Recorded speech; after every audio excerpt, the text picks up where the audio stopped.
Assalamu alaikum, and welcome back to our tutorial on lesson plans. This is the second part of a three-part video. This video will focus on our next lesson plan component called lesson methods and procedures. Inshallah, these videos will help Islamic weekend teachers organize their classroom by giving structure to a lesson, which in turn will give their students a better learning experience. We want to thank all of you for the overwhelming positive response we received from our first video. In case you missed it, that first video delved into the basics of lesson planning and went into depth about the first two components of lesson plans, lesson objectives and lesson materials. We've included a link to that video in the description box below. Without further ado, let's get started. Lesson methods and procedures are what your students will do from the time they walk into class to the time where they leave class. These are the various activities you will have students do throughout the lesson. This is where time management comes into play. Often, teachers will include the number of minutes each lesson and procedure should take. Another thing to remember is that the lesson methods and procedures are in service to the lesson objectives. A way of understanding the connection between lesson objectives and their lesson methods and procedures is to think of lesson objectives as the intention, or niyyah, recited before salah, and to think of the actions and movements of salah as the lesson methods and procedures. Keep in mind that many lesson procedures go into lesson plans. For the sake of time, we will give you a few examples from IQRA's lesson plan on taqwa called Becoming a Muttaqi.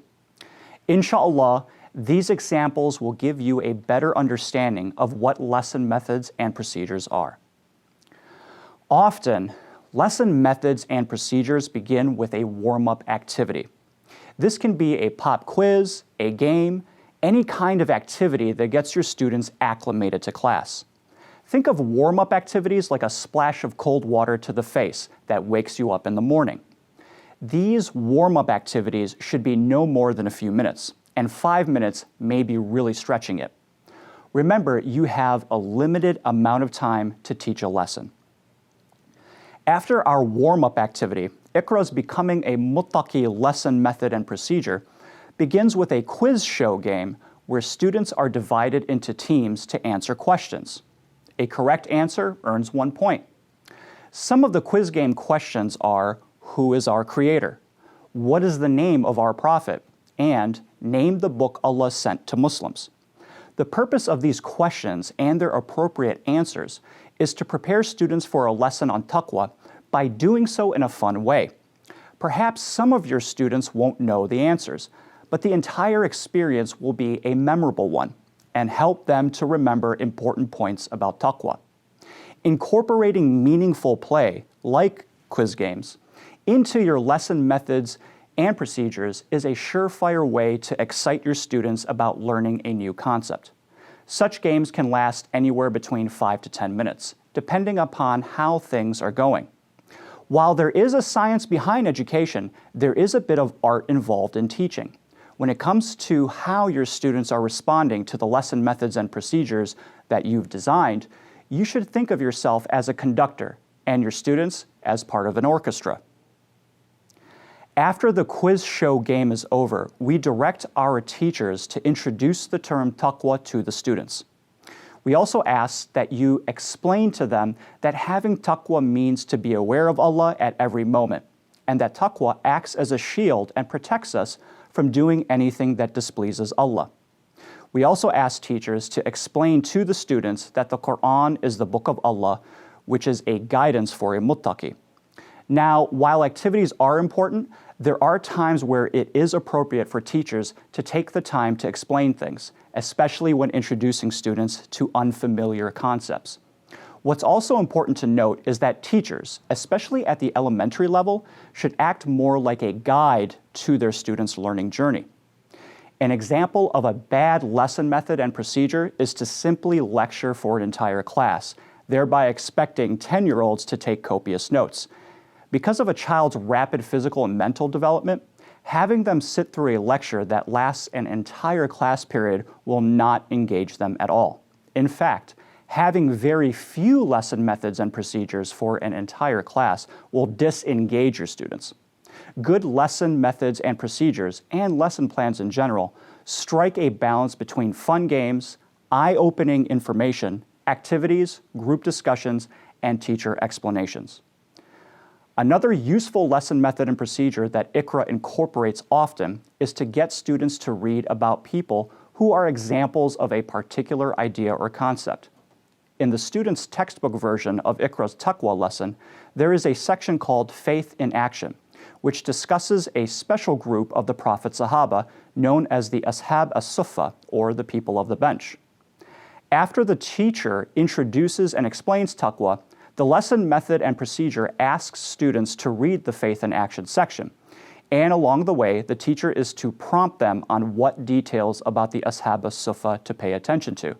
Specifically, how they spent their time with such things as how they increased their knowledge, how they were thankful to Allah, and the reasons why the Prophet ﷺ loved this particular group of the Sahaba. In education theory, this is an example of modeling, where students learn by observing people who are masters at the concept.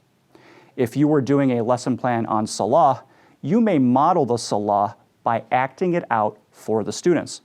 With abstract concepts, modeling can be difficult.